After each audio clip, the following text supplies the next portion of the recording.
Bonjour chers frères et sœurs en Christ, bienvenue dans cette nouvelle vidéo de 7 minutes de pain quotidien du 13 avril 2025.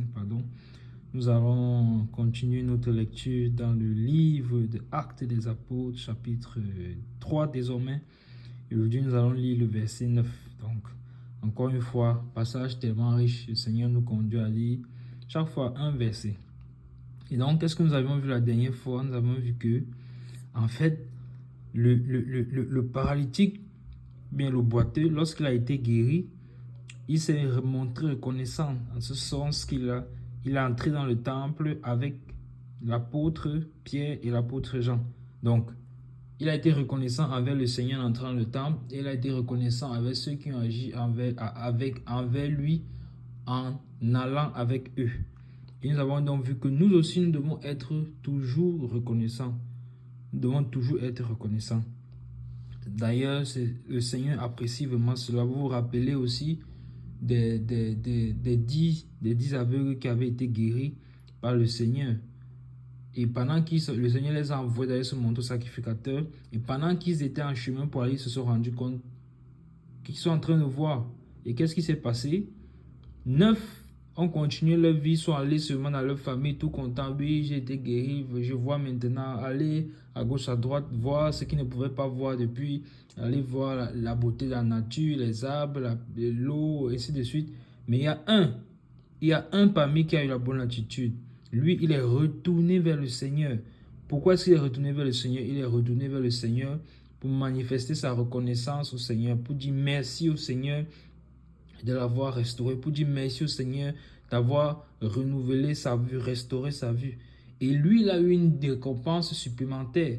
Parce que la parole de Dieu déclare que lui maintenant, il a été, va, ta foi t'a sauvé. Ça veut dire que les autres ont été guéris, mais ils n'ont pas été sauvés. Or, lui, il a été guéri, mais il a aussi été sauvé. Vous voyez, cela veut dire qu'on peut recevoir une guérison, on peut recevoir des miracles, mais être éloigné du Seigneur. Or, ce n'est pas ce qui doit être le cas pour nous. Nous devons être au Seigneur. Et comme nous avions vu dans la vidéo précédente, chercher premièrement son royaume et sa justice. Et toutes choses nous seront données par-dessus tout. Donc, y compris la guérison. Donc, lui, il a eu quelque chose de plus.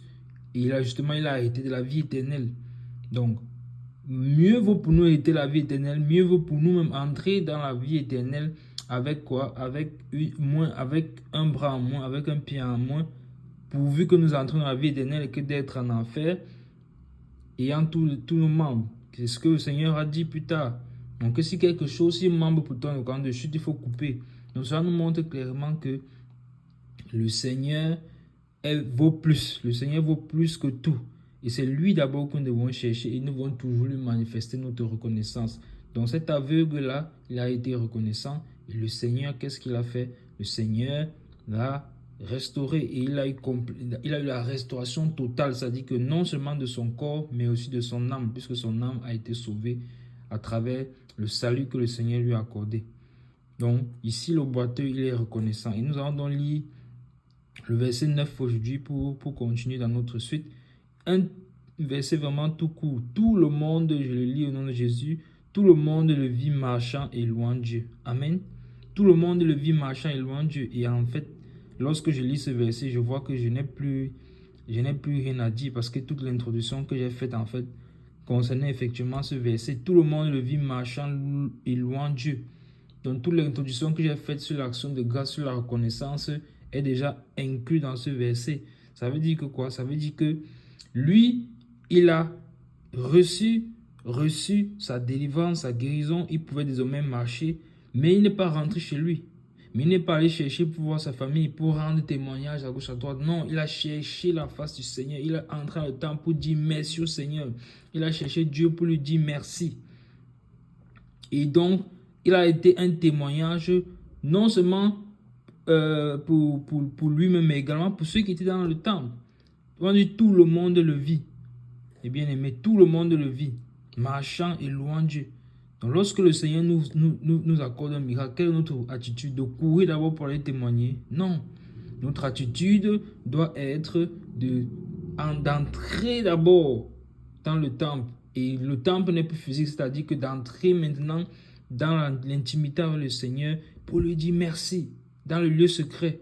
Entrer dans ce lieu secret et dire merci au Seigneur. Merci Seigneur pour ma délivrance. Merci Seigneur pour ma guérison. Merci Seigneur pour ma restauration. Merci Seigneur pour ma transformation. Amen. Donc c'est ainsi que nous devons faire. D'abord le Seigneur. D'abord le Seigneur. D'abord rendre grâce à Dieu dans cette intimité. Et maintenant, qu'est-ce que la parole de Dieu nous dit?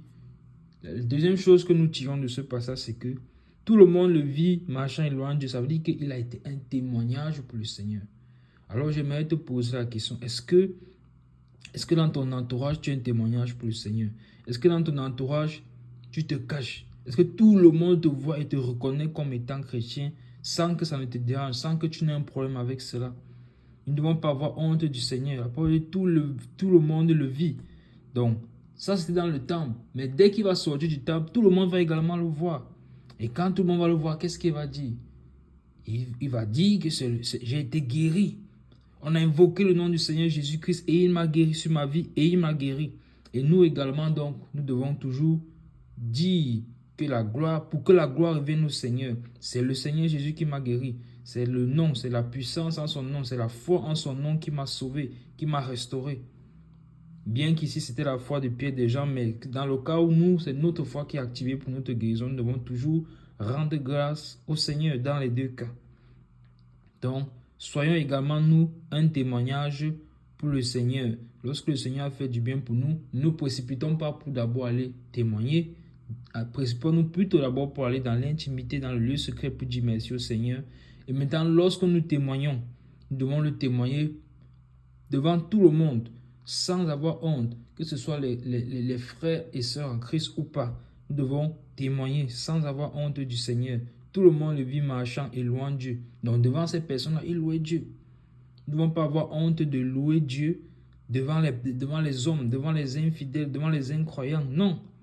Eux n'ont pas honte de quand ils font leurs choses, ils n'ont pas honte. Ils le font bien et devant peu importe qui se tient devant eux. Nous aussi, nous devons louer notre Seigneur avec force, avec vigueur, sans crainte, parce que nous savons que nous louons le Dieu Tout-Puissant, le Roi des Rois. Et donc, ils louaient Dieu, ils rendaient témoignage. Même si les médecins venaient là, ceux qui avaient déjà examiné son cas, que non, il est boiteux depuis la naissance, il ne va jamais marcher, c'est impossible. Nous nous trouvons devant ces médecins, nous disons non, c'est le Seigneur Jésus-Christ qui m'a guéri, c'est le Seigneur Jésus-Christ qui m'a restauré, pour que son nom soit élevé et la gloire lui revienne. Amen. N'ayons pas honte des témoignages, des miracles que le Seigneur fait dans nos vies. Amen. Donc nous allons nous arrêter là pour cette vidéo de 7 minutes de pain quotidien. Pour aujourd'hui, que la grâce et la paix de notre Seigneur soit sur vous. Shalom.